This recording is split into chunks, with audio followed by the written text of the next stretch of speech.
při obecním úřadě v Sobotovicích vás všechny srdečně vítám v naší obřadní síni, kde jsme se dnes sešli, abychom slavnostně přivítali do života naše nejmenší spoluobčany.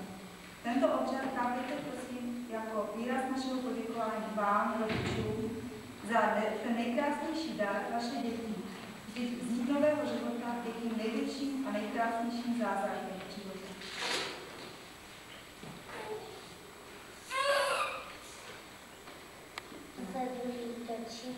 Nejsou to dva nohy, ale modré oči.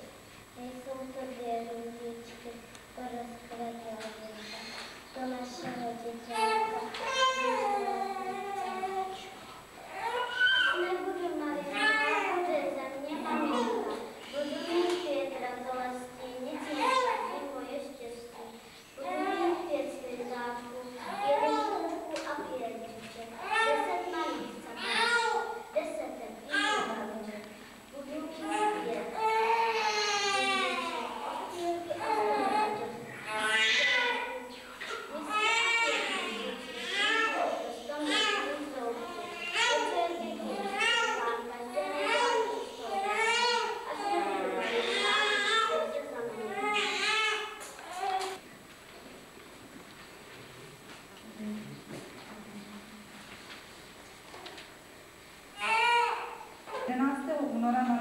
Barbora.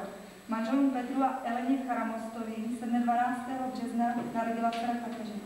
Manželům Petru a Martině Kopřivovým se dne 3. dubna narodila dcera Veronika.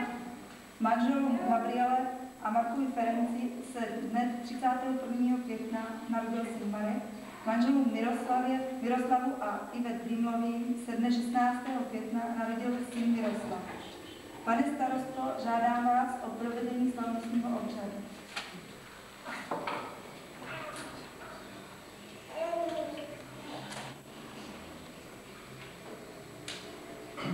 Vážení rodiče, milí vzácní hosté, dnešní den je pro vás i pro všechny dnem slavnostním, neboť přinášíte do obřadní síně obce Sobotovice ve své náručí ten nejkrásnější dar své děti. Společně s vámi pocítíme nesmírnou radost nad vznikem nových životů. Dnes jste vážené maminky a tatínkové naplnění mateřskou otcovskou láskou ke svým dětem. Jiskry štěstí odrážející se ve vašich očích jsou důkazem toho, s jakou radostí a pýchou jste přivítali své děti na svět, jak nedočkavě radostný a šťastný chvíl, ale současně i řada nových povinností. Vždyť dětská dušička je čistá a průzračná jako oči, v nich se odráží onen veliký a doposud nepoznaný svět. Vy jim jej budete postupně odhalovat. Děti budou vnímat vaše slova a skutky a budou se je snažit zapodobit. Proto buďte již od této chvíle jejich velkým vzorem. Je učiníte vše, aby vaše děti vyrůstaly v hřejivém a harmonickém prostředí. Už od počátku vychovávejte své děti skromně, neboť štěstí neznamená jen blahobyt a bohatství. Největší květ štěstí rozkvétá tam, kde si jeden druhého hluboce váží a dokáže mu pomoci, umí pochopit a odpustit. Opravdová a rozumná láska vytváří nejlepší předpoklady pro jejich budoucí život. Jak v osobním životě, tak i ve své práci a v postoji ke společnosti. Učte své děti milovat pravdu a spravedlnost, učte je lásce, vzájemné pochopení a odpuštění, učte je poctivě pracovat a poctivé práce si vážit. Jménem svým především poblahopřát narození vašich dětí a poděkovat zejména vám, maminky, za ten krásný dar, za vaše děti, kterým jste si dali život. Ať vám i v budoucnu přinesou jenom radost a štěstí, přeji vám i vašim dětem hodně zdraví a rodinné pohody při jejich výchově.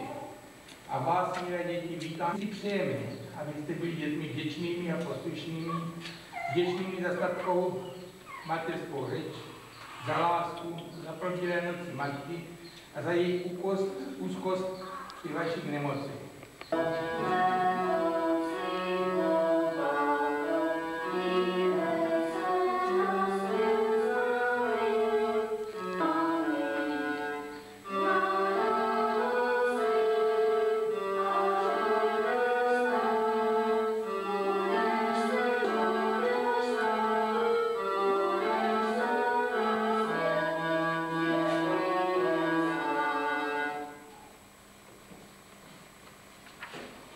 potvrdili svůj slib, že ze svých dětí vychováte řádné a čestné občany naší krásné vlasti České republiky.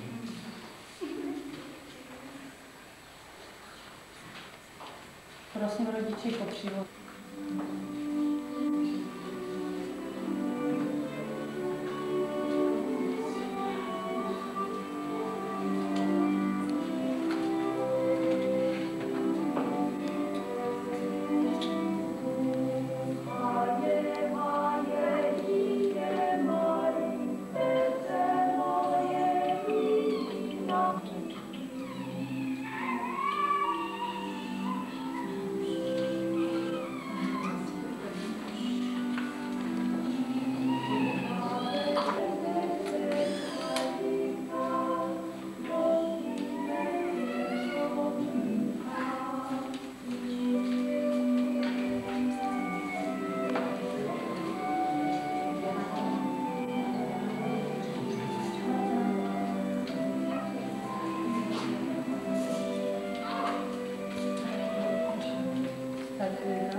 Prarodiče můžou.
Milí rodiče, vzácní hosté, společně s nimi připějme na zdraví a šťastný život vašich dětí, na to, aby vždycky žili v míru, aby nikdy nepoznali hlad a hlucí války. Milé děti, ať vás celým životem provází jen láska, štěstí a vzájemné porozumění. Buďte ve svém životě hodně šťastné.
to potom paní, protože